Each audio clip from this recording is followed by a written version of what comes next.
all people will be able to understand Hindi. So, hello. I am Ajay Verma from International Bridges to Justice. चूंकि ये subject और Colin जी ने कहा सुबह कि प्रॉब्लम्स से ज्यादा सॉल्यूशन और कलेक्टिव एफर्ट्स के बारे में डिस्कशन करेंगे. एक subject under trial in present bail, इसके ऊपर बहुत सारे जजमेंट्स प्रॉब्लम्स के ऊपर है. जमानत का अधिकार, जमानतियों को के बिगड़ की जमानत होना, 78 में मोतीराम की जजमेंट्स आ गई, उसके बावजूद भी क्या इसका एक्चुअल इंप्लीमेंटेशन हो रहा है कि नहीं. सबसे ज्यादा प्रॉब्लम ओवरक्राउडिंग की थी. उसको कम करने के लिए लीगल एड के लॉयर्स का पैनल बनाया गया. लीगल एड सर्विस अथॉरिटी का कंस्टिट्यूशन किया गया. बहुत सी एनजीओ ने ड्यूटी लॉयर प्रोग्राम शुरू किए, लेकिन कितने सक्सेसफुल हुए, specially legal aid services authority कितनी सक्सेसफुल हुई और उनके द्वारा अपॉइंटेड अधिवक्ता कितनी इफेक्टिवली काम कर पाए और कितनी ओवरक्राउडिंग को कम कर पाए. क्या ये किसी अभियुक्त को ये बोला जाए, जो लीगल सर्विसेज अथॉरिटी के बहुत सी वर्कशॉप जो कि जेल के इनमेट्स ने बताया, अगर ये बताया जाए कि देखो अगर तुम्हें जमानत पे जाना है तो कल प्ली बार्गेनिंग का कैंप लग रहा है, प्ली बार्गेनिंग में पार्टिसिपेट कर लेना. जो व्यक्ति कहता है कि मैंने ये अपराध कभी किया नहीं और उस व्यक्ति को ये बोला जाए कि भाई तुम्हें अगर अपनी आजादी चाहिए तो अपने ऑफेंस को प्लीड गिल्टी कर लो. क्या ये न्याय, क्या ये इफेक्टिव ओवरक्राउडिंग को करने का, यही कम करने का यही तरीका है? नहीं. इसके ऊपर सबसे पहले हमारी लीगल सर्विस अथॉरिटीज के लॉयर्स की को प्रॉपर्ली ट्रेन करने के लिए कुछ मुहिम हम लोगों को ही चलानी पड़ेगी. कुछ हद तक हम लोगों ने आईबीजे ने कोशिश की, कुछ एचआरए और अदर ऑर्गेनाइजेशन सीएचआरए ने राजस्थान में शुरू की, कुछ उसमें इंप्रूवमेंट आया. दूसरी बात, corruption in the legal aid panel, कि उन व्यक्तियों की जमानत अगर लगानी है, जिस व्यक्ति कोई जेल से किसी अभियुक्त ने कहा कि वकील साहब कुछ मेरी जमानत जल्दी लगा दीजिए, बोले कि 15 दिन तुम्हें वेट करना पड़ेगा, बट अगर तुम कुछ खर्चा करते हो तो मैं तुम्हारी कल ही जमानत पहुंचवा दूंगा. इसके ऊपर भी समझने की बात है और मैं बताऊंगा कि कहां पे इसको हमने कोशिश हैंडल करने की है. आईबीजे ने दिल्ली के अंदर, बिहार के अंदर 9 महीने 8 महीने के अंदर ड्यूटी लॉयर पैनल का ड्यूटी लॉयर प्रोजेक्ट चलाया, जो कि अंडर ट्रायल जेल में चलाया और 180 केसेस में 100 केसेस में जमानतें प्राप्त कर ली. हमारे पैनल के, हमारे जो ड्यूटी लॉयर 4 व्यक्ति काम कर रहे थे, 4 में से बाद में 3 ही रह गए. लेकिन जमानत प्राप्त करने के बावजूद भी उसमें से कुछ लोग ऐसे थे कि जो बाहर नहीं आ सके. और एक अनफॉर्चुनेट केस ऐसा रहा कि हमारा ड्यूटी लॉयर कोशिश करता रहा कि उसके बेल बॉन्ड्स को कम कराता रहा, उसके ऊपर पर्सनल बॉन्ड की दरखास्त लगाता रहा, लेकिन वो बाद में आकर के ऐसा समय आ गया कि उस व्यक्ति ने किसी लीगल एड कैंप के अंदर प्लीड गिल्टी अपना करके अपने आप को जमानत पर बाहर निकाला. तो इस मुहिम में हम लोगों को काम करने की जरूरत है कि जहां पर जमानत का आदेश तो हो जाता है, मोतीराम की जजमेंट में कहा कि पर्सनल बॉन्ड में भी छोड़ सकते हैं, लेकिन उसका इंप्लीमेंटेशन नहीं हो पा रहा है. उसके जजमेंट्स हमारे पास बहुत सारे हैं, लॉ भी बुक्स में है, उसका एक्सिक्यूशन, उसका इंप्लीमेंटेशन बिल्कुल नहीं हो पा रहा है. और एक रियलिटी वर्सेस जजमेंट्स की पोजीशन है कि रियलिटी में हम लोग क्या कर पा रहे हैं. कोर्ट का मानना है कि मैं आपके इस व्यक्ति को छोड़ सकता हूं, लेकिन आप बताइए वकील साहब कि आप गारंटी कैसे करते हैं कि व्यक्ति ट्रायल फेस करेगा. एक केस में ऐसा हुआ कि उस व्यक्ति ने कहा कि मेरे पास कोई नहीं आता, मेरा कोई परिवार का व्यक्ति नहीं आता, लेकिन वकील साहब अगर ऐसा हो जाए कि मुझे ये ऑर्डर दे दिया जाए या कोर्ट से कस्टडी में मुझे मेरे एरिया में भेजा जाए तो शायद एक आध दोस्त को कन्विंस कर दूं कि मेरा जमानती बन जाओ. और वाकई में कह रहा हूं कि उसको पुलिस कस्टडी में उसको अपने एरिया में भेजा गया and he was able to convince his friend to come forward, because jail से कई बार सूचना नहीं पहुंचती उसके परिवार के पास. एक व्यक्ति जो बांग्लादेशी नेशनल था, हिंदुस्तान में आया, 13 उस वक्त उसको किसी चोरी के मुकदमे में अरेस्ट कर लिया। उसी के दूसरे दिन किसी एक मर्डर केस को क्लोज करने के लिए उसको अरेस्ट कर लिया। उसके बाद ऐसी विडंबना रही कि वो उस कन्विक्शन भी उसकी हो गई। ना कभी उससे कोई मिलने आया, ना कभी उसको ये ज्ञान कि मेरा जुवेनाइल जस्टिस एक्ट में भी उसका अधिकार है। तो ये अंडर ट्रायल की स्टेज पे अगर उनको लोगों को अपने अधिकार का ज्ञान दे दिया जाए, या तो प्रिजन ऑफिसर्स के द्वारा, जेल में गए हुए पैरालीगल्स के द्वारा, या अपॉइंटेड लॉयर्स के द्वारा, तो जस्टिस होता हुआ नजर आएगा, ओवरक्राउडिंग कम आएगी। और वो जो बांग्लादेशी नेशनल का मैं आपको उदाहरण दे रहा हूं, उस व्यक्ति के साथ ये हुआ कि वो व्यक्ति 8 साल तक जेल में रहा और हाईकोर्ट की अपील स्टेज पे किसी दिन हमारे से मुलाकात हुई तो उसने बताया कि मैं उस टाइम पे बच्चा था।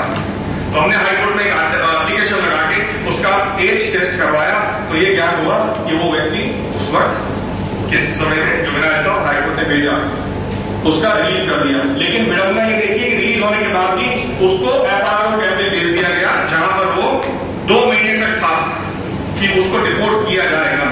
किसी दिन उसने मुझे फोन किया और उसने बताया कि जी मैं अभी भी यहां पर हूं रिलीज होने के बाद, and somehow with the assistance of media हमने जो है उसकी एप्लीकेशन कोर्ट के सामने रखी और कोर्ट ने डायरेक्शन दिया कि कंप्लेंट दी जाए, ये व्यक्ति को बांग्लादेश भेजा जाए सुरक्षित। ऐसे बहुत से लोग हैं। उस वक्त हमें ज्ञान हुआ जब हमने कैंप्स में दिया। हम जेल की बात कर रहे हैं ट्रायल्स की, आप किसी एफआरओ कैंप में जाएं, मेरे सीनियर कलीग कोलिन जी कहेंगे बिल्कुल क्या कंडीशन है वहां पर। वहां पर बच्चे औरतें सेम बिल्डिंग में, आदमियां एक ही बिल्डिंग में हैं, और जो सुरक्षा कर्मी है किस तरीके का बर्ताव वहां करते हैं, अगर आप देख लेंगे तो शायद आपको रात को नींद नहीं आएगी। अंडर ट्रायल्स की कमी को दूर करने के लिए एक तरीका हम लोगों ने सीएचआरआई के साथ मिलकर किया, कॉमनवेल्थ जुवेनाइल इनिशिएटिव के साथ राजस्थान ने किया। और वो कुछ हद तक वो हमें नजर आया कि कुछ व्यक्ति जो जेल में है, ऑलरेडी कन्विक्टेड हैं, अगर उनको एक छोटी सी शिक्षा दे दी जाए पैरालीगल की, उसको कुछ ट्रेनिंग दे दी जाए कि वो आने वाले उस जेल के अंदर अंडर ट्रायल व्यक्तियों को ये बता दें कि ये आपकी जमानत का अधिकार है, आप बिगर जमानती के भी रिलीज हो सकते हैं, या अगर 7 दिन या 90 दिन में आपके चालान फाइल नहीं होता तो आप भी जमानत की अर्जी कोर्ट में दे सकते हैं और रिलीज हो सकते हैं, ये आपका अधिकार है। और वो पैरालीगल ट्रेनिंग से काफी इंपैक्ट हुआ राजस्थान के अंदर, स्पेशली कि कुछ जेलों में ये अक्सर देखा जाता है कि जो व्यक्ति चालान, ये राइट्स टू बेल उस चालान के दौरान मिलती है, वो क्रॉस कर लेता है, उसको मिलता ही नहीं है। अक्सर वो भूल जाता है, उसको ज्ञान नहीं होता कि 60 दिन में या 90 दिन में मुझे जमानत लगाने का भी अधिकार है जब चालान नहीं फाइल होता। दूसरा एक हमने तरीका जो महसूस किया, अलवर जेल में हमने कॉमनवेल्थ ह्यूमन राइट्स इनिशिएटिव की तरफ से वार्डर्स की ट्रेनिंग की।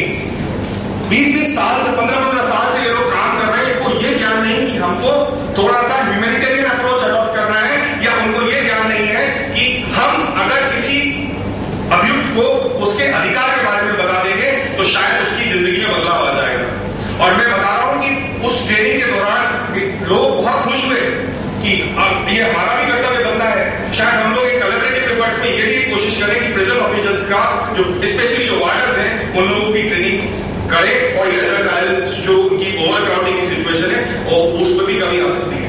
एक सबसे बड़ी प्रॉब्लम कुछ लोगों ने कहा कि एक्सेस टू काउंसिल, कसाब के जजमेंट में तो बोल दिया legal aid should be from the point of arrest, but क्या वो लीगल एड पुलिस स्टेशन से मिलता है? Early access to counsel is mandatory at the moment. आपने शायद एक पॉइंट उसमें रेज किया था, शायद कसाब या किसी और व्यक्ति को अगर ये ज्ञान हो उस अर्ली स्टेज पे कि ये मेरा अधिकार है, या उसको कानून के बारे में ज्ञान हो कि मैं ऐसा काम कर रहा हूं, ऐसा कार्य कर रहा हूं, शायद ये मुझे आगे आकर के तकलीफ दे सकता है। अगर उसको अर्ली स्टेज पे किसी भी अभियुक्त को काउंसिल की मुहैया करा दिया जाए, स्पेशली पुलिस स्टेशन लेवल पे, और वो भी कॉम्पिटेंट काउंसिल्स की बात आती है, उस पर भी कॉम्पिटेंसी पे करूंगा, तो शायद ये जेल की जो ओवरक्राउडिंग है वो भी कम हो जाएगी। कई केसेस में फेवरेबल ऑफेंस में पुलिस वाले शनिवार को लेके जाएंगे और शनिवार के बाद में वो जमानती को रिफ्यूज कर देंगे कि हम नहीं लेंगे, मजिस्ट्रेट के प्रोड्यूस करेंगे, तो ये 2 दिन का या 1 दिन का हरासमेंट फेवरेबल ऑफेंस में हो जाता है। और प्रोविजन तो आप सबको ज्ञान है, 436 ए की जो डेथ को सेंटेंस को छोड़ के जो और सेंटेंसेस है उसमें अगर आधी सजा किसी की व्यक्ति की हो जाती है तो उसमें उसका जमानत देने को कोर्ट को बाध्य है, कोर्ट को देना ही पड़ेगी जमानत। इसके साथ साथ मैं एक बात और कहूंगा कि जो मेरे साथ में मेरे भाई अधिवक्ता व्यक्ति बैठे हुए हैं यहाँ पर, कि हम लोगों में एक भावना, एक जागृति, एक आंख लगनी चाहिए कि ये वो हमारा मौके है कि उस व्यक्ति की अगर 2 दिन अगर कस्टडी में हो जाता है तो उसके साथ उसके परिवार पे क्या इफेक्ट पड़ेगा। मैं आपको शेयर करूंगा कि मेरे मित्र अभी सिंह जी भी यहाँ बैठे और हम लोग जब व्हेन वी आर्ग्यू, अभी किस दिन किसी की मर्डर केस में कोई केस फाइल आर्ग्यू करना है या 2 दिन किसी के ज्यादा हो रहे हैं, नींद नहीं आती रात को कि इस व्यक्ति की जिंदगी हमारे हाथ में है, हम अपने पूरे एफर्ट्स करें। तो ये भावना के लिए जो हमारी ट्रेनिंग प्रोग्राम है स्पेशली लॉयर्स का, वो भी जरूरी है। जो लीगल एड में लॉयर्स काम कर रहे हैं उनकी कैपेसिटी इफेक्टिव नहीं है। Capacity building for legal aid lawyers, not only this, जो हमारे एनजीओ और अपने ग्रुप्स हमारा बना हुआ है उसमें लॉयर्स के लिए हम लोगों को एक कलेक्टिव एफर्ट रूप से जितने उनको रिसोर्सेज शेयर कर सकते हैं, जैसा कोलिन जी ने कहा कि नेटवर्क बनाया जाए। मैं कहूंगा हमने इंटरनेशनल लेवल पे इंटरनेशनल प्रोजेक्टिव जस्टिस ने एक जस्टिस मेकर्स ग्रुप फॉर्म किया था जी, डिफरेंट कंट्रीज में वो एक दूसरे की जो प्रॉब्लम्स आ रही है स्पेशली कॉमन लॉ कंट्रीज में, वो उस फोरम के थ्रू शेयर करते हैं अपनी प्रॉब्लम। जमानत के ऊपर प्रावधान है, या आज मैंने कलकत्ता में किसी केस में स्पेशली जुवेनाइल के ऊपर बात आई थी, किसी केस में मैंने फैसला लिया, शायद वो मैं ट्राई कर सकता हूँ दिल्ली के हाईकोर्ट में या दिल्ली के अंदर इंप्लीमेंट करने के लिए। तो ये हमारा कलेक्टिव एफर्ट्स है, उससे एक चेंज आ सकता है जमानत और अंडर ट्रायल्स का। कुछ जगह पर विजिटर्स बोर्ड का प्रावधान है। जो प्रीवियस जो स्पीकर आए थे उन्होंने कहा था विजिटर बोर्ड का, पर आप मेरे साथ एग्री करेंगे कि कितनी जेलों में विजिटर बोर्ड्स पूरे हैं। इनफैक्ट दिल्ली के तिहाड़ जेल में विजिटर बोर्ड्स के नाम से, विजिटर बोर्ड्स में सिर्फ एक वो जो ड्यूटी इंस्पेक्शन मजिस्ट्रेट है वही आते हैं, और आई थिंक बाकी जो सोशल वर्कर्स और जो अदर मेंबर हैं उसके वो अब तक है ही। इसी केस में उन्होंने बोला कि अभी तक हमारा कॉन्स्टिट्यूशन ही नहीं है इस विजिटर बोर्ड्स के बारे में, बहुत सालों से।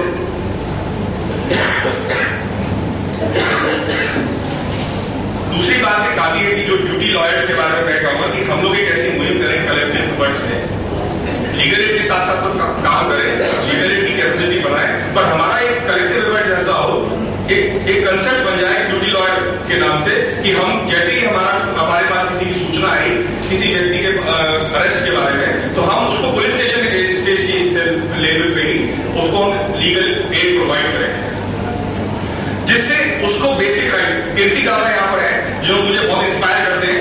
कई केसेस में कीर्ति दादा जी के साथ एक्सपीरियंस है कि पुलिस स्टेशन पे इतना टॉर्चर हो जाता है एब्सेंस ऑफ काउंसिल के कारण। अगर काउंसिल की प्रेजेंस उसके टॉर्चर को बचा सकती है तो मैं कहूंगा ये भी बहुत बड़ी फायदा अच्छी बात है कि अर्ली स्टेज पे काउंसिल को प्रोवाइड किया जाए।